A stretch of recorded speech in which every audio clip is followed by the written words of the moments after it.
जैसा कि आप सभी देख रहे हैं ना कि मेमोरी दो प्रकार की होती है, लेकिन हम सिर्फ एक प्रकार यहां रखे हैं जो कि क्या है, ये प्राइमरी मेमोरी।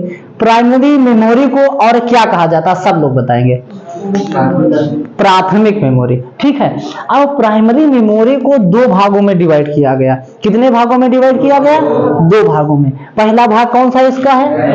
रैम है। दूसरा कौन सा है? रोम है। अगर हम रैम को समझ जाए अच्छे से, है ना, कि रैम हमारी ज्यादा क्यों होनी चाहिए। सभी लोग कहते हो ना कि हमारे पास 2 GB रैम है, रैम बढ़वाने वाली है, 4 GB रैम, 8 GB रैम। ये क्यों रैम ज्यादा क्यों होनी चाहिए? रैम क्या है? रैम एक स्थान मान लेते हैं। रैम को हम क्या मान लेते हैं? एक प्लेस मान लेते हैं, एक प्लेटफॉर्म मान लेते हैं। जैसे मान लेते हैं कि ऑडिटोरियम में कार्यक्रम होते हैं ना, उसकी छत कितनी बड़ी है, कितना लोग उसमें बैठ सकते हैं। ठीक है, एक तो ये हो गया। अब रैम का मेन काम क्या होता है? रैम का मेन काम होता है जितना भी डाटा होता है ओपन करते हो। एक स्टोरेज डिवाइस होती है, स्टोरेज डिवाइस मतलब सेकेंडरी मेमोरी होती है। सेकेंडरी मेमोरी में जितनी भी मेमोरीज आती हैं, चाहे वो फ्लॉपी डिस्क हो, सीडी हो, डीवीडी हो, पेन ड्राइव हो, हार्ड डिस्क हो, एसएसडी हो, जितने भी नाम ले रहे हैं, ये सारी कौन सी मेमोरी है? सेकेंडरी मेमोरी के अंतर्गत आती है। सेकेंडरी मेमोरी में ही हमारे जितने भी स्टोरेज डिवाइस होती हैं वे सारी किसमें आएंगी? सेकेंडरी मेमोरी में आएंगी। ठीक है, सेकेंडरी मेमोरी अभी हम एक चीज ले रहे हैं जो ज्यादा चलती है, वे आपकी क्या हो जाएगी? एक आ जाएगी एचडीडी या हम एचडी भी कह सकते हैं, राइट?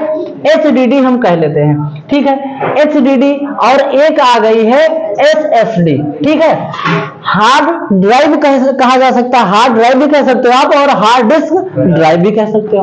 और आ गई आपकी सॉलिड स्टेट ड्राइव। इन दोनों में अंतर है। अंतर क्या है ये समझ लीजिए कि ये है आपकी साइकिल और ये है आपकी मोटरसाइकिल।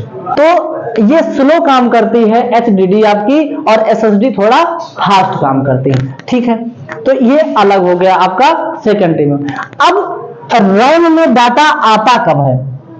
ये आपकी रैम है, ये आपकी स्टोरेज डिवाइस है। इस स्टोरेज डिवाइस से डाटा कब इसमें आएगा? रैम में। समझिए, देखो, किसी चीज का हम प्रोसेस अगर समझ जाएं, उस कार्य करने की प्रक्रिया समझ जाएं, तो उस प्रोग्राम के बारे में, वो कोई प्रोग्राम हो या आपका खाना बनाने का प्रोसेस हो, कुछ भी हो, है ना, आप आसानी के साथ कर सकते हैं। जब कंप्यूटर पे आप डाटा बना रहे हो, ठीक है ना, वो डाटा सेव करोगे, वो डाटा किस में जाएगा? आपका स्टोरेज डिवाइस में जाएगा।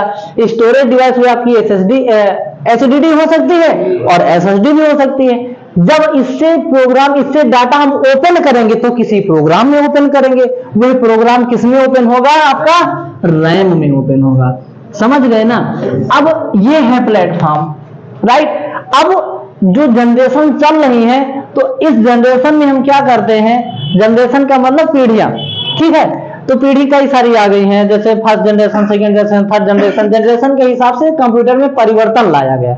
अब ये रैम बड़ी क्यों होनी चाहिए? मान लीजिए आप फोटोशॉप पे काम कर रहे हैं, फोटो एडिट कर रहे हैं, ठीक है, काम किस पे करना है? आपको कोरल ड्रा पे करना है। कोई भी एक थंबनेल, पोस्टर या बैनर डिजाइन कर रहे हैं, ठीक है, कंटेंट आपका किस पे लिखा हुआ है? एमएस वर्ड पे लिखा हुआ है। जितना भी वर्ड आप लिख करके रखे हुए, कहां लिखा हुआ है? एमएस वर्ड पे लिखा है। एमएस वर्ड से कॉपी करेंगे, किस पे लाएंगे? कोरल पे लाएंगे। फोटो आपका कहां पर है? फोटोशॉप पर है, राइट? अब फोटो के साथ एक डिजाइन के लिए हमें कितने प्रोग्राम यूज करने पड़े? एक कोरल ड्रा ओपन करना पड़ा, दूसरा एमएस वर्ड ओपन करना पड़ा, तीसरा फोटोशॉप ओपन करना पड़ा। अब एक चीज समझिए, ये है ऑडिटोरियम, राइट? अब यहाँ पर 3 कॉलेज के बच्चे आने वाले हैं, 3 कॉलेज के बच्चे, 3 प्रोग्राम है, 3 कॉलेज है। अब इसका प्लेस, इस पे ज्यादा जगह नहीं होगी, तो क्या तीनों बच्चे बैठ पाएंगे? क्या तीनों कॉलेजों के बच्चे बैठ पाएंगे? क्या नहीं बैठ सकते। इसलिए ये बड़ी होनी चाहिए। जब भी डाटा आप सेव किया गया डाटा आप ओपन करोगे, डाटा मतलब जितना भी जो भी आप बना रहे हो, आपका फोटो डाटा होता है, आपका कोई डॉक्यूमेंट्स पहले से बना होता है, वो आपका डाटा होता है, ठीक है ना? तो वो सारा चीज आप जब ओपन करोगे, किस पे ओपन होगा? रैम होगा। ठीक है। अब मोबाइल पे रैम क्यों ज्यादा होनी चाहिए? आप एक साथ कई चीजें यूज कर दो, इंस्टा हो गया, फेसबुक हो गया, यूट्यूब हो गया, कई सारी चीजें ऐसे हैं, बात भी चल रही है, वीडियोस भी देखना है, वो सारा लोड किस पे रहेगा? आपका रैम पे रहेगा। अब ये समझ में आ गया ना कि रैम क्या है, ठीक है। रैम वो है जिसपे सेव किया गया डाटा, मतलब जिस भी प्रोग्राम पे हम जब प्रोग्राम रन कराते हैं वो प्रोग्राम किस पे रन होता है? रैम पे रन होता है। एक शब्द में बात खत्म। समझ में आया रैम क्या होता है? अब आपको यह समझना है कि रैम एक स्थायी मेमोरी है या अस्थायी, मतलब वोलेटाइल है या नॉन वोलेटाइल, ठीक है, इतना समझना है। रैम वोलेटाइल है, क्यों है? क्योंकि ये, अब ये हम बता रहे, समझा रहे, ऐसे ही बता रहे हैं, ये आपकी छत है, राइट। छत पे 4 कॉलम है, ठीक है। छत पे 3 बना दें, 4 बना देते हैं, कोई नहीं, 4 कॉलम है। ये चारों कॉलम हटा दिए जाए, क्या छत रुकेगी? क्या बंद हो जाएगी? ठीक उसी प्रकार रैम किससे चलती है? बिजली से चलती है। किससे चलती है? बिजली से चलती है। अगर बिजली कट जाए कंप्यूटर की तो प्रोग्राम आपका कट जाएगा, बंद हो जाएगा, ये ढह जाएगी, तो रैम काम करना बंद कर देगा।